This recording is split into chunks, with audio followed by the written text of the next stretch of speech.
भारतीय संविधान सभा में डॉक्टर भीमराव अंबेडकर से पूछा गया कि आपको सबसे ज्यादा महत्वपूर्ण आर्टिकल कौन सा लगता है इसमें से, तो उन्होंने कहा था कि हमारे अनुसार भारतीय संविधान का जो सबसे महत्वपूर्ण आर्टिकल है वो है अनुच्छेद 32, जिसके अंतर्गत प्रावधान किया गया है संवैधानिक उपचारों का अधिकार यानी कि कॉन्स्टिट्यूशनल रेमेडीज की। उन्होंने कहा था कि अगर अनुच्छेद 32 न होता तो हम किसी भी प्रकार के फंडामेंटल राइट की कल्पना भी नहीं कर सकते। और आप जानते हैं कि फंडामेंटल राइट जो होता है व्यक्ति के व्यक्तित्व के विकास के लिए सर्वाधिक महत्वपूर्ण होता है। इसी बात को ध्यान में रखते हुए डॉक्टर भीमराव अंबेडकर ने कहा था कि अनुच्छेद 32 सिर्फ महत्वपूर्ण ही नहीं बल्कि ये हमारे संविधान की आत्मा है, हमारे संविधान का हृदय है।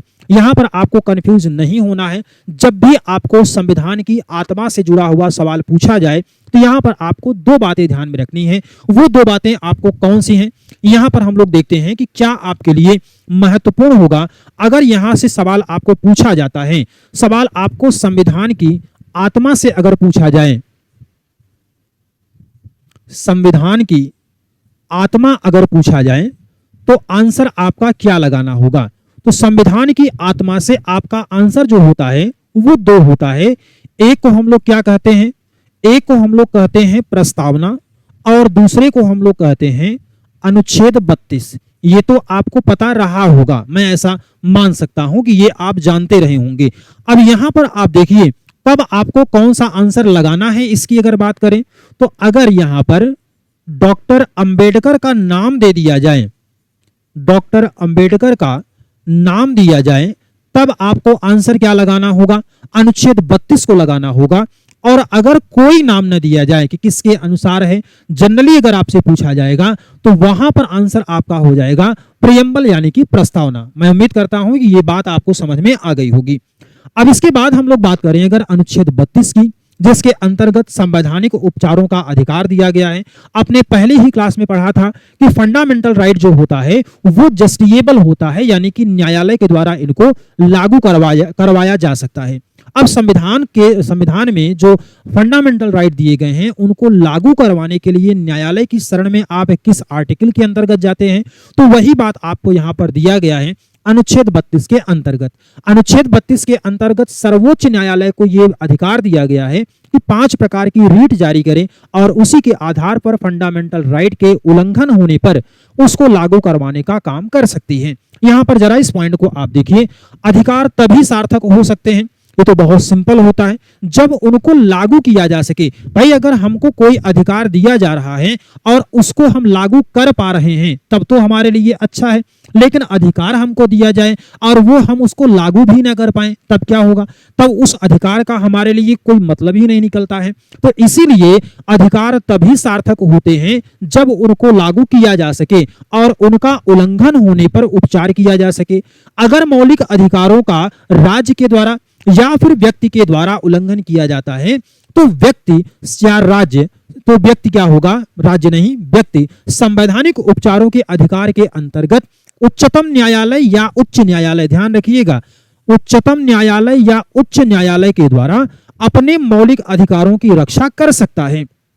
सामान्य तौर पर संवैधानिक उपचारों के अधिकारों के बिना मौलिक अधिकार जो होते हैं वो निरर्थक हो जाते हैं। अब जरा आप समझिए कि अगर ये आर्टिकल 32 और 226 न रहा होता तो क्या होता। भाई फंडामेंटल राइट में आपको अधिकार मिल गए थे लेकिन इन अधिकारों को आप लागू ही नहीं करवा सकते थे। मान लीजिए कि आपके साथ किसी ने छुआछूत कर दिया, मान लीजिए कि आपका किसी ने शोषण कर लिया, तो आप इन सभी अधिकारों के खिलाफ आप कहां जाते। तो अनुच्छेद 32 और 226 इसलिए महत्वपूर्ण है और इसीलिए बाबा साहब अम्बेडकर ने कहा था कि ये संविधान की आत्मा है, सोल ऑफ कॉन्स्टिट्यूशन कहा था, बहुत सोच समझ के कहे थे। अब यहां पर आप जरा इस बात को समझिए, इसी महत्व के कारण डॉक्टर अंबेडकर ने अनुच्छेद 32 को संविधान का सबसे महत्वपूर्ण अनुच्छेद और संवैधानिक उपचारों के अधिकार को संविधान का हृदय और आत्मा कहा था। इसके बाद में देखिएगा तो अगला पॉइंट आपको दिया गया है कि इसके अंतर्गत 5 प्रकार की रीट जारी करने की शक्ति दी गई है। इसके पहले हम लोग थोड़ी सी बातें आपको और यहां पर समझना होगा, जैसे कि जब हम लोग रीट्स की बात करेंगे तो यहां पर ये रीट्स जारी करने की जो शक्ति है ये किसको मिलती है, ये मिलती है सर्वोच्च न्यायालय को। किसको मिलेगी, सर्वोच्च न्यायालय को, और इसके बाद में मिलती है उच्च न्यायालय को। सर्वोच्च और उच्च न्यायालय दोनों को मिलती है, यानी सुप्रीम कोर्ट और हाई कोर्ट, ये दोनों को प्राप्त होता है। अब अगर सर्वोच्च न्यायालय रहेगा तो दोस्त यहां पर आर्टिकल जो आपको लगाना होगा वो होगा अनुच्छेद 32, और जब उच्च न्यायालय होगा तो यहां पर आपको लगाना होगा आर्टिकल 226। ध्यान रखिएगा कि जब भी हम लोग यहां पर बात करते हैं सर्वोच्च न्यायालय की तो आर्टिकल 32 होगा, और उच्च न्यायालय की बात करेंगे तो अनुच्छेद 226 होगा। लेकिन यहां पर सर्वोच्च न्यायालय छोटा होता है या बड़ा, तो यहां पर ध्यान रखिएगा फंडामेंटल राइट के रेफरेंस में जो 5 प्रकार की रीट जारी करने की शक्ति होती है उसके संदर्भ में हाई कोर्ट बड़ा होता है, सर्वोच्च न्यायालय थोड़ा सा कम होता है। वजह क्या होती है? ये 5 प्रकार की रीट फंडामेंटल राइट के अलावा अन्य प्रावधानों पर भी लागू करवा सकता है हाई कोर्ट, जबकि सुप्रीम कोर्ट केवल और केवल किस पर लागू करवाएगा? इन 5 प्रकार की रीट्स पर। कौन कौन सी 5 प्रकार की रीट है यहां पर देखिए, तो नाम यहां पर आपको दिया गया है बंदी प्रत्यक्षीकरण, अंग्रेजी में इसको क्या कहते हैं? हाइबियस कॉर्पस। ध्यान रखिएगा कि अक्सर आपसे सवाल में ऐसे भी दिया जाता है, तो इसलिए आप अंग्रेजी और हिंदी दोनों ध्यान में रखिएगा।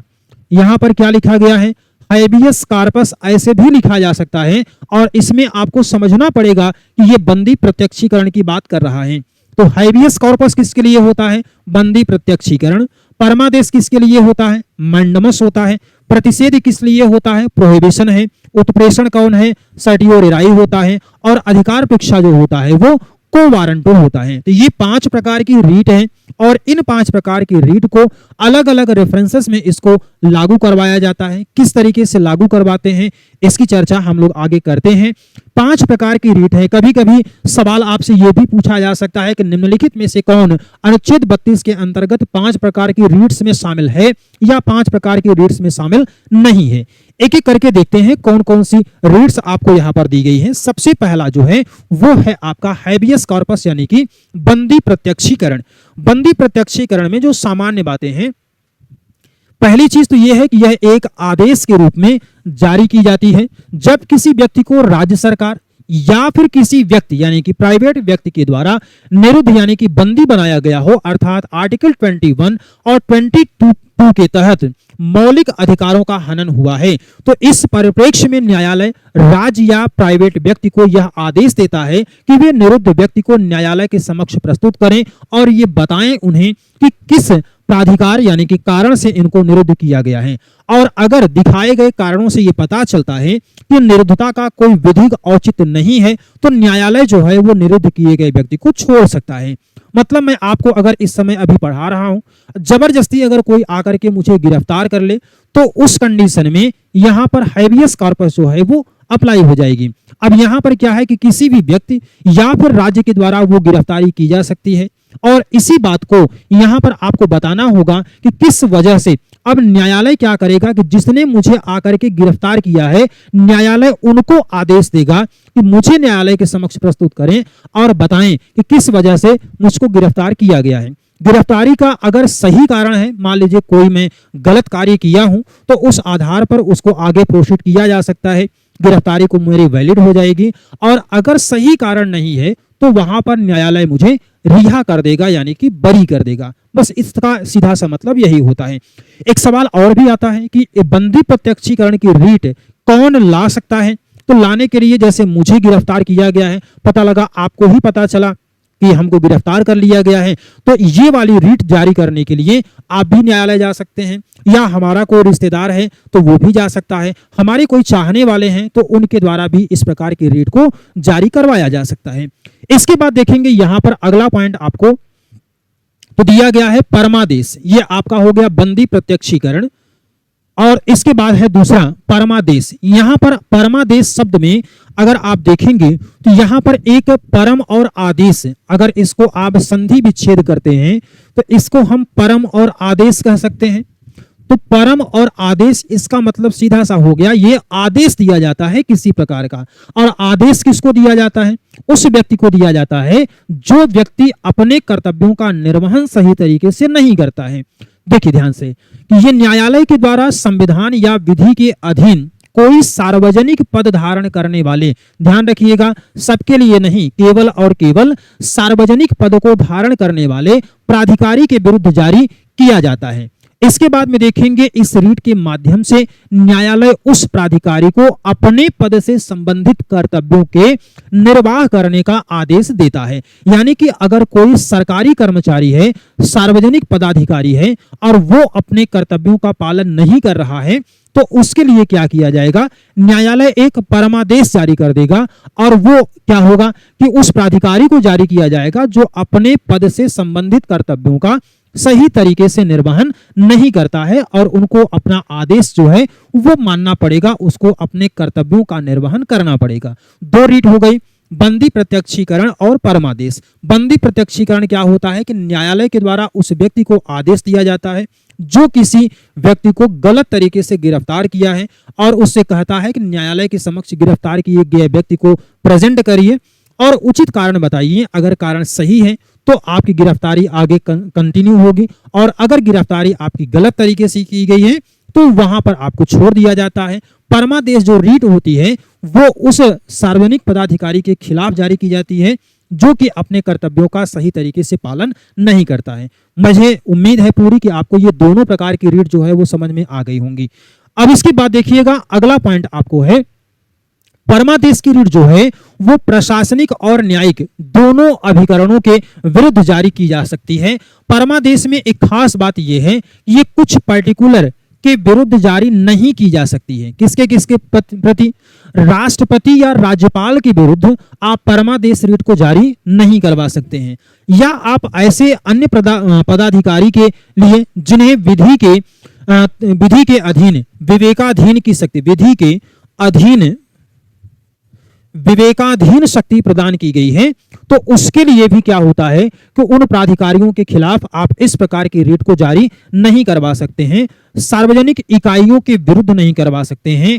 राज्य के द्वारा किसी व्यक्ति से किए गए करार को मानने के लिए राज्य के विरुद्ध नहीं करवा सकते हैं। ये यहाँ पर आपको इंपॉर्टेंट है, खास करके ज्यादा इंपॉर्टेंट तब होता है जैसे टीजीटी और पीजीटी तक में मान लीजिए काम आपका यहाँ तक के इसके ऊपर से हो जाएगा, लेकिन सिविल सर्विसेज का अगर एग्जाम आपको देना है तो वहां पर आप ध्यान रखिएगा कि ऐसे सवाल भी आपको बनाए जाते हैं। तो निम्नलिखित में से किसके विरुद्ध परमादेश की रीट जारी नहीं किया जा सकता है, या consider the following statements type का जो सवाल आपको मिलता है उनमें से कहीं पर भी एक आपको दे दिया गया एक स्टेटमेंट के रूप में कि परमादेश की रीट राष्ट्रपति या राज्यपाल के विरुद्ध जारी की जा सकती है। थोड़े से आप इंटेलेक्चुअल हैं, ये वाला आप पकड़ लेंगे, लेकिन जब आपको अन्य प्राधिकारी जिनके पास विवेकाधीन शक्ति है उसको, और अगर इसी सवाल को और टफ बनाया जाए तो उस पदाधिकारी का पर्टिकुलर नाम दे दिया जाए, उसका पोस्ट दे दिया जाए, तब सवाल थोड़ा सा आपका टफ हो जाता है। तो तैयार रहिएगा सभी प्रकार के सवालों को टैकल करने के लिए, ताकि यहां से अगर कोई सवाल आपको मिलता है तो आप अच्छे से उसको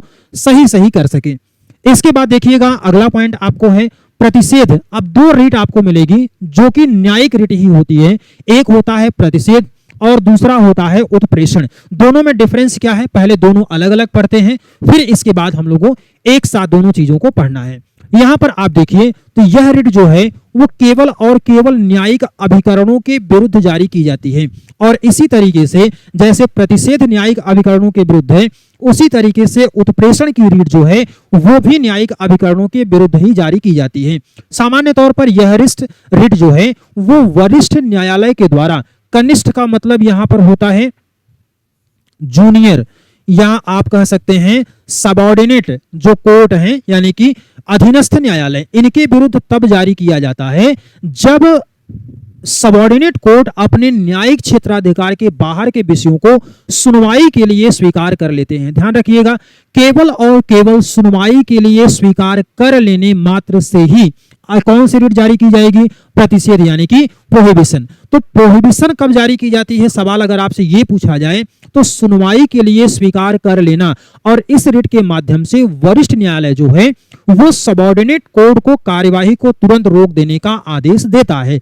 अब यहां पर जो डिफरेंस करने की बात हम लोग कर रहे थे, इसका सीधा सा मतलब यह है कि जब भी आपको प्रतिषेध वाली रीट आएगी तो यहां पर अभी डिसीजन नहीं हुआ है, बल्कि डिसीजन से पहले ही जो हायर कोर्ट है यानी कि सुप्रीम कोर्ट और हाई कोर्ट वो अपने सबऑर्डिनेट कोर्ट से उस केस को मंगवा सकता है, उसको रोक सकता है, ये होता है प्रतिषेध में। और उत्प्रेषण में होगा तो उत्प्रेषण में सीधा सा मतलब यही है कि जो लोअर कोर्ट है यानी कि सबऑर्डिनेट कोर्ट है अपने अधिकार क्षेत्र से बाहर के विषयों पर अगर सुनवाई कर देते हैं तब वहां पर लागू होती है आपकी उत्प्रेषण प्रकार की रीट। देखिए यहां पर आपको दिया गया है उत्प्रेषण में कि यह रीट भी केवल कैसी होती है, यह रीट भी केवल न्यायिक अभिकरणों के लिए जारी की जाती है, जिसमें चाहे अधीनस्थ न्यायालय हो या फिर न्यायिक अर्ध न्यायिक कार्य करने वाले निकाय हो। यहां पर चलने वाले वादों में वरिष्ठ न्यायालय के पास भेजने का आदेश दिया जाता है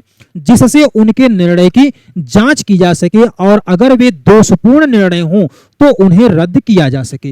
ये बात आपने समझ लिया। हम लोगों ने अब तक कुल 4 प्रकार की रीट को पढ़ लिया है, जिसमें से बंदी प्रत्यक्षीकरण, परमादेश है, इसके बाद प्रतिषेध है और उत्प्रेषण। ध्यान रखिएगा प्रतिषेध की जब बात आएगी यहां पर कुछ पॉइंट आप नोट करके रखिए, जैसे कि जब हम लोग प्रतिषेध की बात करेंगे तो प्रतिषेध में आपको एक बात ध्यान में रखना है कि अभी यहां पर निर्णय नहीं हुआ है, निर्णय नहीं हुआ है, ये केवल और केवल ध्यान रखिएगा सुनवाई के लिए, इसको अभी केवल और केवल सुनवाई के लिए स्वीकार किया गया है। जबकि ध्यान रखिएगा कि उत्प्रेषण में यहां पर निर्णय हो चुका होगा और निर्णय ऐसा दिया गया जो कि उस न्यायालय के अधिकार क्षेत्र से बाहर रहा था। तो क्लियर होगा ये। अब इसके बाद देखिए लास्ट आपको जो दिया गया है वो है अधिकार परीक्षा यानी कि को वारंटो। अब यहां पर आप देखिए तो अधिकार परीक्षा रीट ऐसे व्यक्ति के खिलाफ जारी की जाती है जो किसी सार्वजनिक पद को, ध्यान रखिएगा किस प्रकार के पद होंगे, तो यहां पर होता है सार्वजनिक पद को अवैध रूप से अगर धारण कर लेता है, अर्थात ऐसे पदाधिकारी के रूप में कार्य करने लगता है जिसके रूप में कार्य करने का उसे वैधानिक अधिकार नहीं होता है। अक्सर आप देखते हैं कि डिप्टी एसपी बन के घूम रहे हैं, डीएम बन के घूम रहे हैं, तो वो सभी इसी प्रकार की रीट में शामिल किए जाएंगे।